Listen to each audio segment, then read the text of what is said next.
Yang merusak Indonesia ini adalah partai politik. Bung Karno. Yang merusak Indonesia ini adalah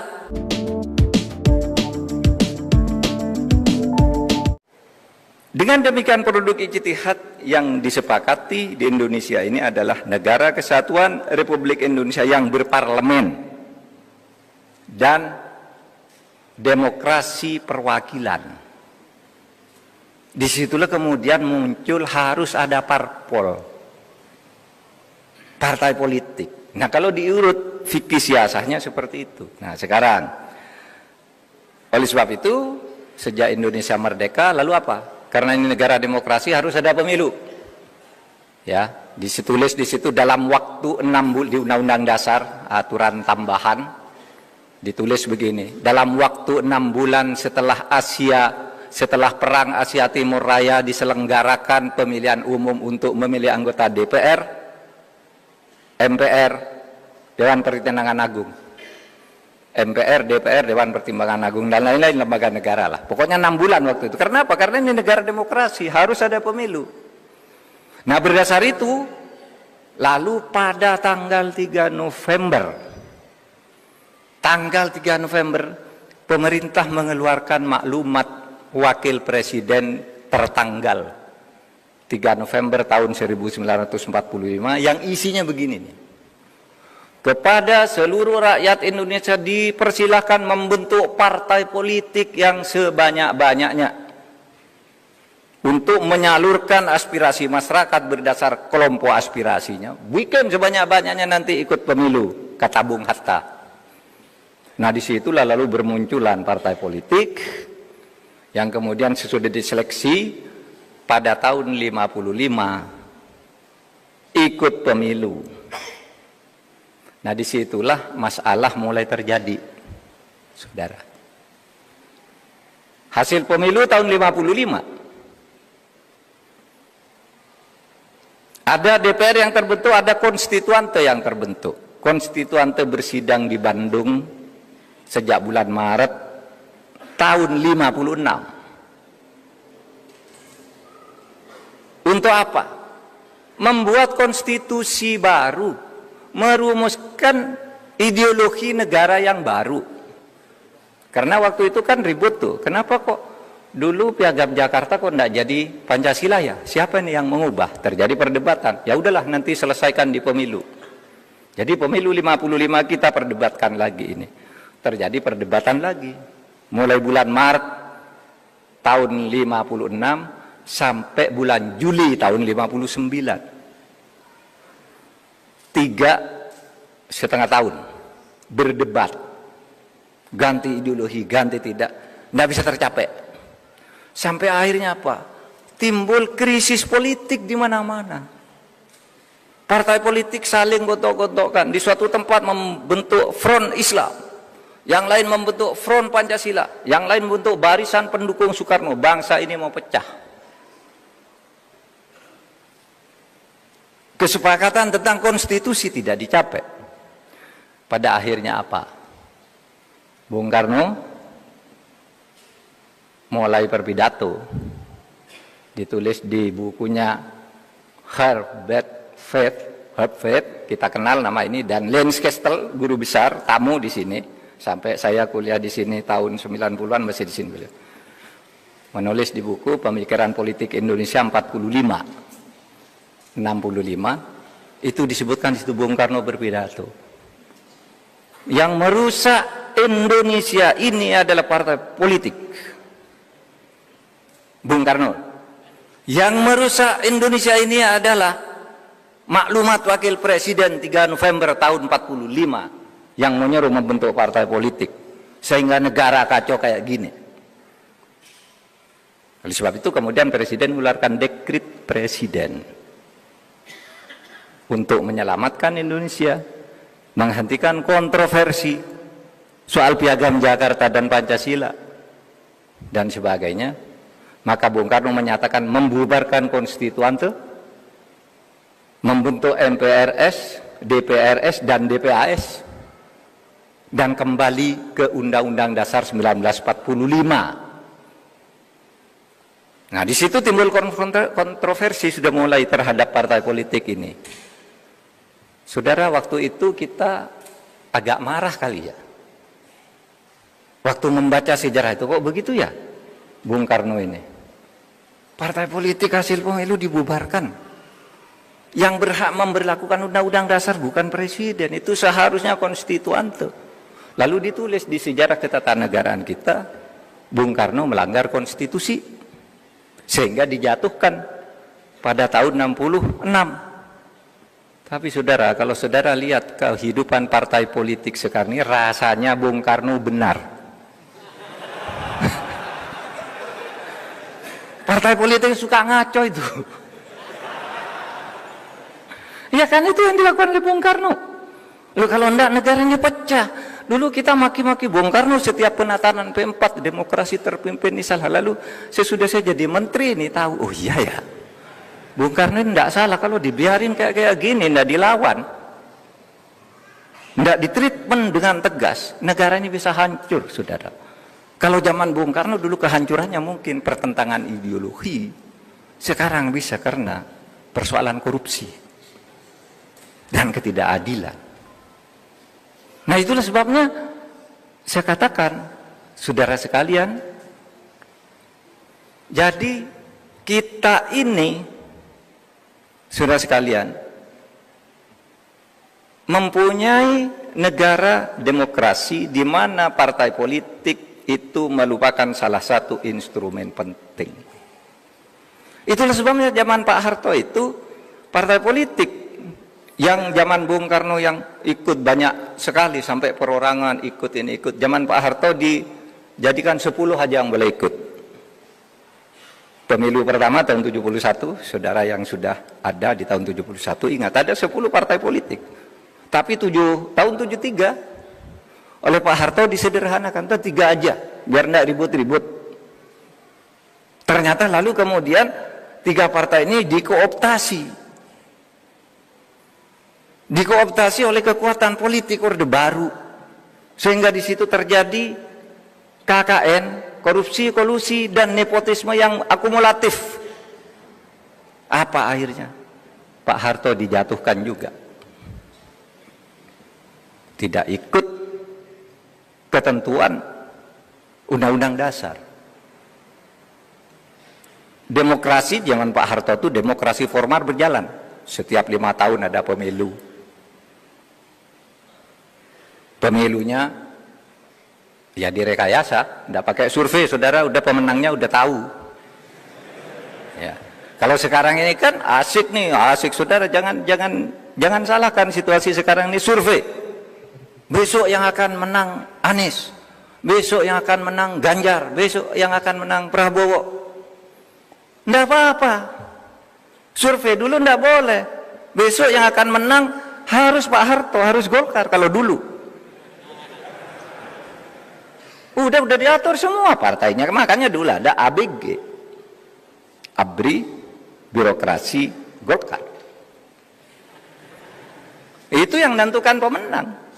Saya kemarin cerita di PDIP, begini saya bilang, itu ada kejadian lucu tuh. Menurut Undang-Undang Susduk MPR, DPR, dan DPRD, susunan kedudukan MPR, DPR, dan DPRD di tahun 1997 disebutkan bahwa DPR terdiri dari 11 fraksi dan setiap partai harus punya minimal 1 orang wakil di dalam fraksi itu. Tiba-tiba karena pemilunya tidak adil, bersemangat nih PDI waktu itu dipimpin Suryadi, Bu Mega juga ada masih menjadi bagian dari itu tapi udah pecah. PDI dikerjain. Apa? Di Sumatera Utara ternyata PDI hanya dapat 10 kursi. Di seluruh Indonesia hanya dapat 10 kursi dari sebelumnya 44 kursi. Tinggal 10 karena dikerjain sedemikian rupa, diteror pemilihnya, dicurangi. Akhirnya apa? Sesudah pemilu diumumkan kaget, loh. Ini kalau kursinya hanya 10 bertentangan dengan Undang-Undang Susduk. Kan katanya setiap komisi harus ada 1 wakil. Nih PDI hanya 10, terus siapa nih wakil satunya?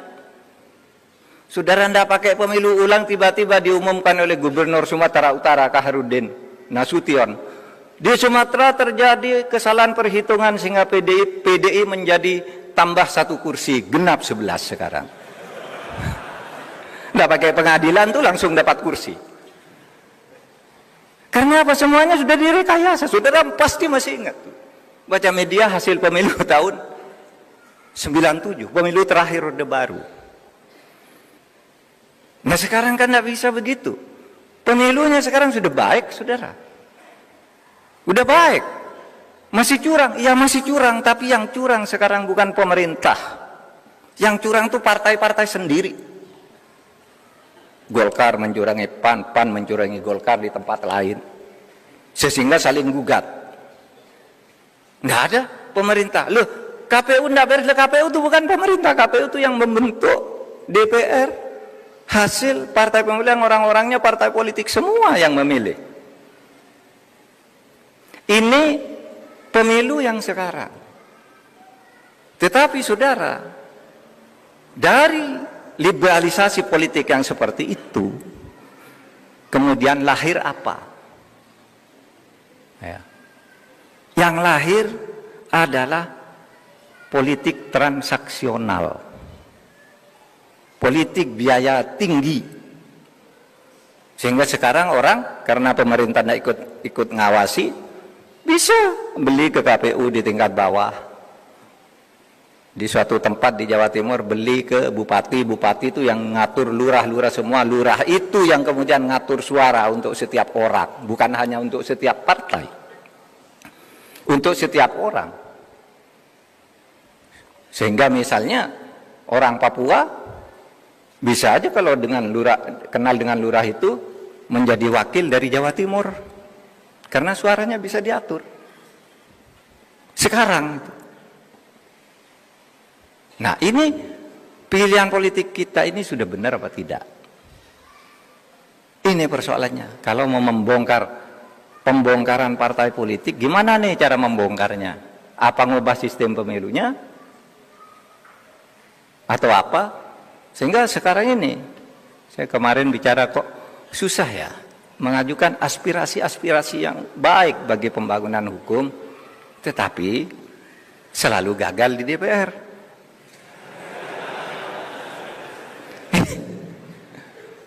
Lalu siapa ini yang salah? Ini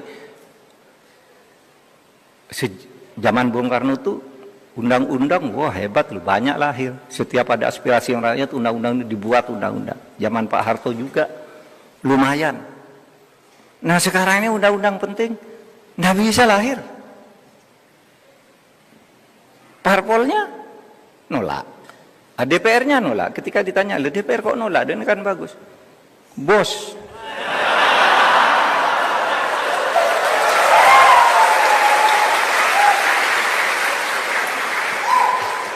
Enggak, ini kuliah, ini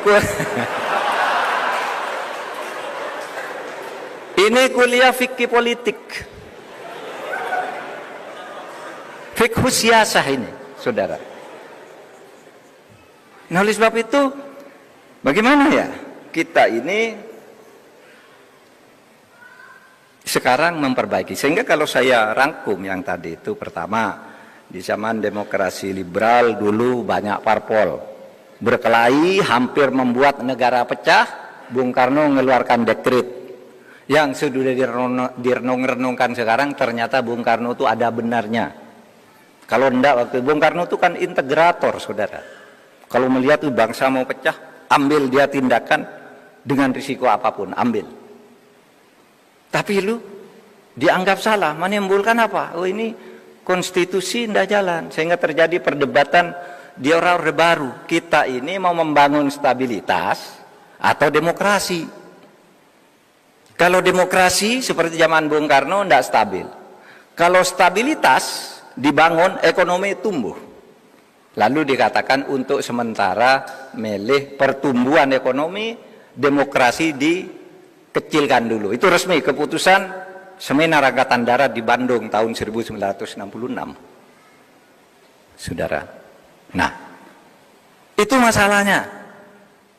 Kemudian di era Orde Baru disederhanakan agar partai tidak terlalu banyak instruksi, modal asing susah masuk, kalau tidak ada stabilitas, maka zaman Orde Baru hebat tuh, tumbuh ekonomi rata-rata setahun 7%.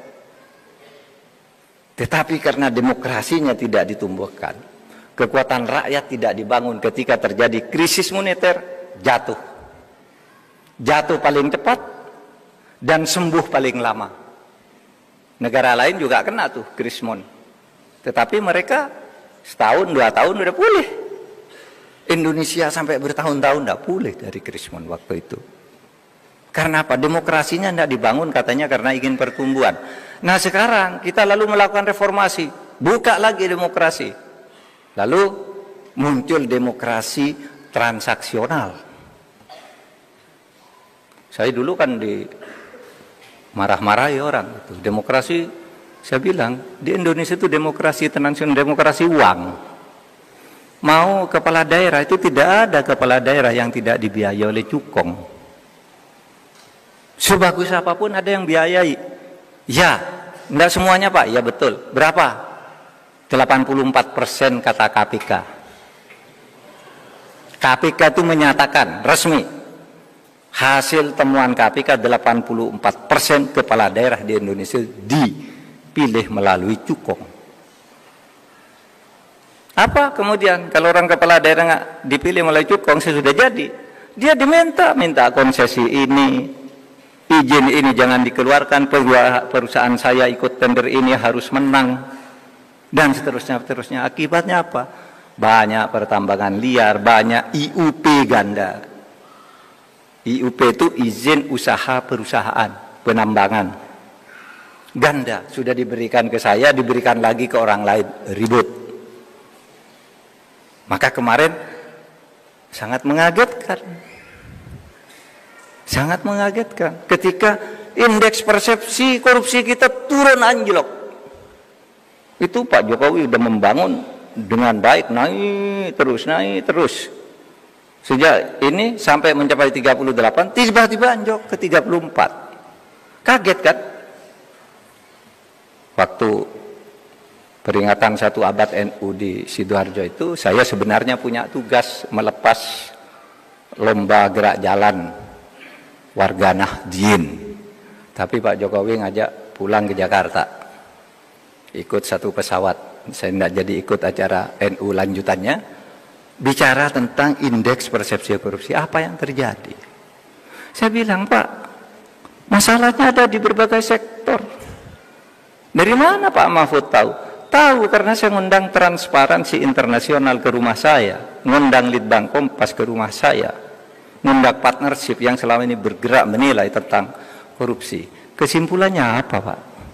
Kesimpulannya itu, korupsi itu ada di birokrasi, terutama perpajakan dan bea cukai. Clear itu kesimpulan Transparansi Internasional. Nah di situ Pak Jokowi sudah agak agak takjub, agak heran gitu, diperbacakan. Kok enggak sembuh-sembuh? Nah, kemudian ada di mana? Korupsi itu ada di DPR.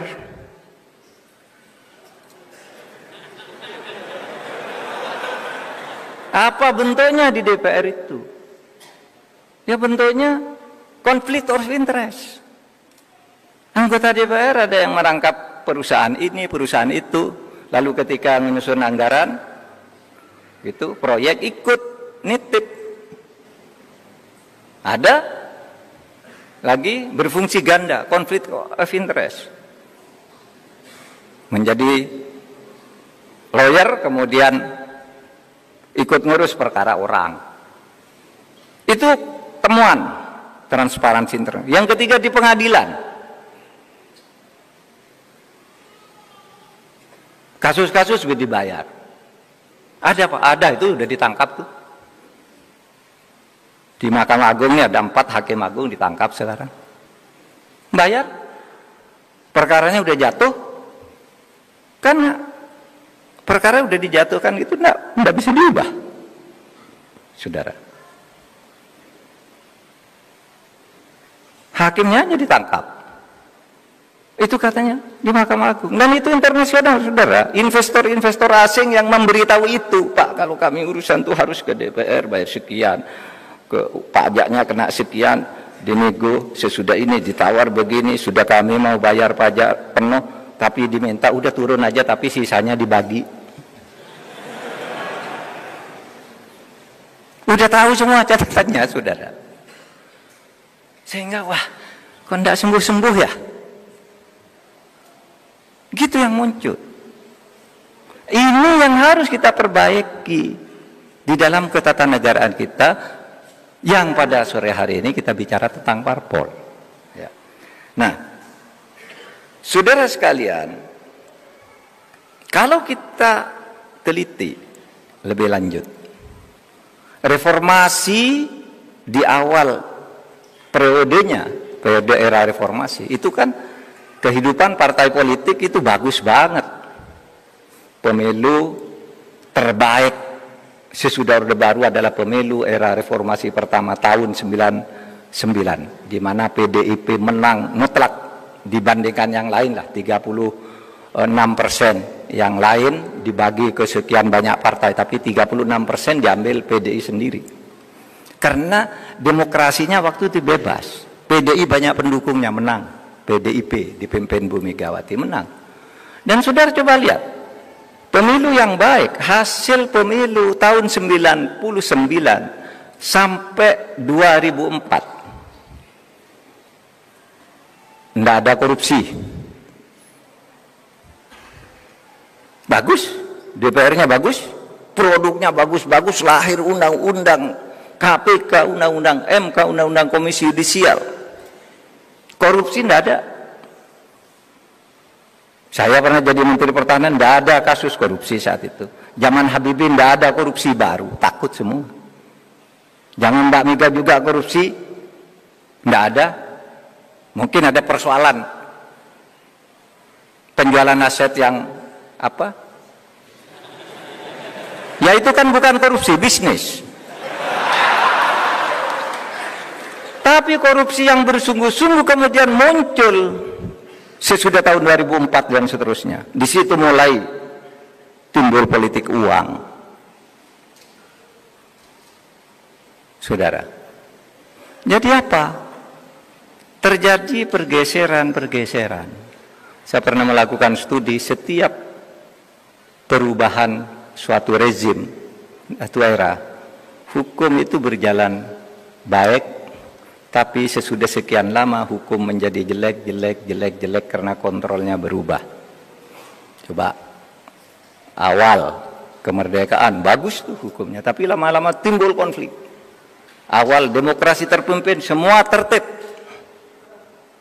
Kebebasan pers, undang-undang DPR apa diatur semua, bagus awalnya. Minimal tahun 66 sampai tahun 69 bagus, mulai pemilu 71 mulai jelek. Era reformasi juga bagus banget, tapi lama-lama terjadi degradasi. Nah ini yang harus kita perbaiki, saudara. Sehingga dengan demikian apa ingin saya katakan pada menit-menit terakhir ini, saya ingin menyampaikan hal-hal sebagai berikut. Saudara, parpol itu adalah instrumen konstitusi untuk menjaga negara. Oleh sebab itu, partai politik harus diperbaiki tata kelolanya dan proses rekrutmen politisinya. Banyak orang mengatakan sekarang di medsos, bubarkan DPR, bubarkan parpol. Saudara, itu adalah pilihan yang sangat jelek. Saya ingin tegaskan, daripada tidak ada DPR, daripada tidak ada parpol, lebih baik kita hidup bernegara ini mempunyai DPR dan mempunyai parpol meskipun jelek. Iya, begini saudara. Kalau negara berubah ke monarki, potensi kesewenang-wenangan di dalam negara apapun Kalau monarki itu potensi kesewenang-wenangannya besar, sementara masyarakat tidak punya peluang untuk mengontrol. Di dalam sejarah kebangunan khilafah-khilafah Islam, itu pelanggaran dan kesewenang-wenangan luar biasa banyak terjadi. Pembunuhan terhadap ulama-ulama itu terjadi di khilafah Islam karena beda pandangan politik, memberi fatwa yang berbeda. Imam Hambali yang kita ikuti ajaran fikihnya sampai sekarang dipenjara, dianiaya karena beda pendapat dengan khalifah. Dan tidak ada yang berani ngontrol. Tetapi coba kalau demokrasi meskipun partainya jelek, nah bisa dia punya pulang konstitusi mengatakan partai gitu. Dalam situasi tertentu partai meskipun jeleknya bisa dipakai untuk memperbaiki negara. DPR harus ada untuk menyelesaikan masalah. Oleh sebab itu jangan berpikir dalam situasi sekarang udahlah berubah negara kita jangan menjadi demokrasi, tidak boleh. Harus tetap demokrasi. Pilihannya partai dan DPR harus diperbaiki bersama-sama, saudara. Ya. Nah, yang kedua, partai politik dalam ide kita itu dibangun untuk salah satunya adalah rekrutmen kepemimpinan bangsa. Oleh sebab itu partai politik itu harus ada, tetapi harus bersaing untuk memilih pemimpin yang benar, memilih wakil rakyat yang benar. Itu jadi partai politik itu bukan untuk saling meniadakan, saling membutuhkan, saling membunuh. Saya calonkan ini, kalau ini kalah lalu pecah gitu. Nggak boleh. Yang menangnya harus diterima sebagai produk persaingan yang fair. Di dalam kita bernegara.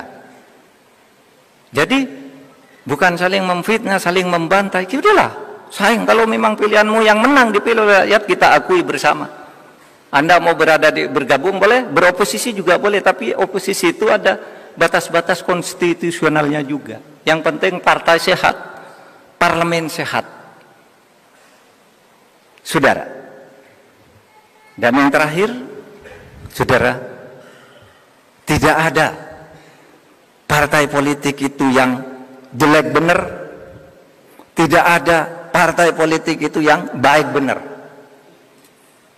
Di partai apapun ada orang baiknya, tapi di partai apapun juga ada koruptornya. Oleh sebab itu, ini yang harus diperbaiki. Dan bagi kaum muslimin, ya, karena partai politik itu sama fungsinya adalah untuk memperbaiki, dan tidak ada kebaikan mutlak di satu partai, tidak ada kejelekan mutlak di satu partai, maka kita ide umat Islam itu boleh memilih partai apa saja asal niatnya ingin memperbaiki negara. Saudara, milih PDIP tidak haram, milih Golkar tidak wajib, milih PAN tidak sunnah juga. Pilih sesukamu, tetapi kemudian bertemulah di dalam apa yang disebut kalimatun sawa,